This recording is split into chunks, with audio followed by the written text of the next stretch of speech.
BNP স্থায়ী কমিটির সদস্য সালাউদ্দিন আহমেদ বলেছেন, ৩ মাসের আন্দোলনে জুলাই আন্দোলন হয়নি, দীর্ঘ ১৭ বছর ফ্যাসিবাদের বিরুদ্ধে আন্দোলনই রূপ নিয়েছে গণ অভ্যুত্থানে। জাতীয়তাবাদী ছাত্রদল আয়োজিত গণ অভ্যুত্থানের বাক বদলে দিন শীর্ষক আলোচনায় ছাত্রদলের নেতারা বলেন, ৭১ ও ২৪-এর গণহত্যাকারীদের সঙ্গে কোনো ঐক্য সম্ভব নয়। জাকি আক্তার রিপোর্ট। ২৪-এর ১৫ই জুলাই ছাত্র জনতার আন্দোলনে সামিল হওয়ার স্মৃতি জাগরণে ছাত্রদলের আয়োজনে গণ অভ্যুত্থানের বাক বদলে দিন শীর্ষক আলোচনা সভা। আলোচনায় উঠে আসে ফ্যাসিস্ট আওয়ামী লীগ সরকার পতনের জুলাই আন্দোলনে শিক্ষার্থীদের সঙ্গে কাঁধে কাঁধ মিলিয়ে বাংলাদেশ জাতীয়তাবাদী ছাত্রদলের নেতাকর্মীদের ভূমিকার কথা।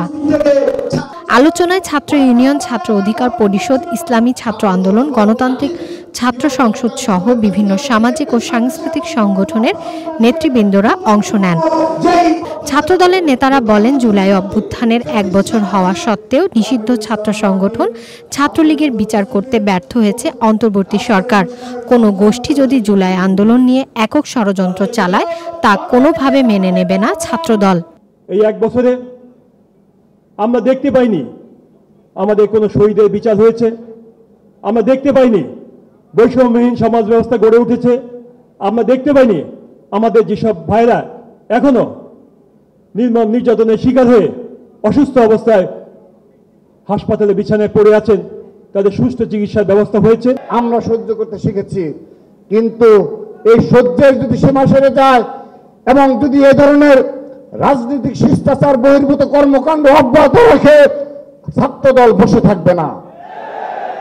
যে ভাষায় জবাব দেওয়ার প্রয়োজন সেই ভাষায় জবাব দেওয়া হবে।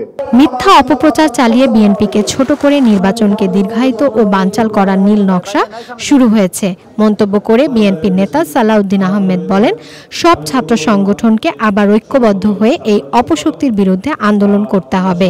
এই ১৭৬ জনের রক্তের সিঁড়ির উপর দাঁড়িয়ে জুলাই গণ অভ্যুত্থানের ১৪২ জন শাহাদাত বরণ করেছে শুধুমাত্র ছাত্রদলের।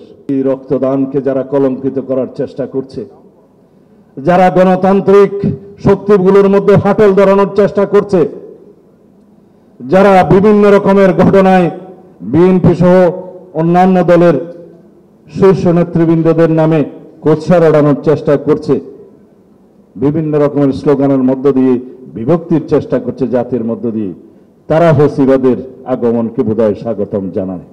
আগস্টের ৫ তারিখের মধ্যে জুলাই সনদ দিতে জাতীয় ঐকমত্য কমিশনকে আহ্বান জানান BNP. Zakia Akter, channel I, Dhaka. Bundle থাকলে প্রতি সেনমানিতে টাকা বাঁচবে। বিকাশ সেনমানি বান্ডেল কিনে জিতুন প্রতি লেনদেনে।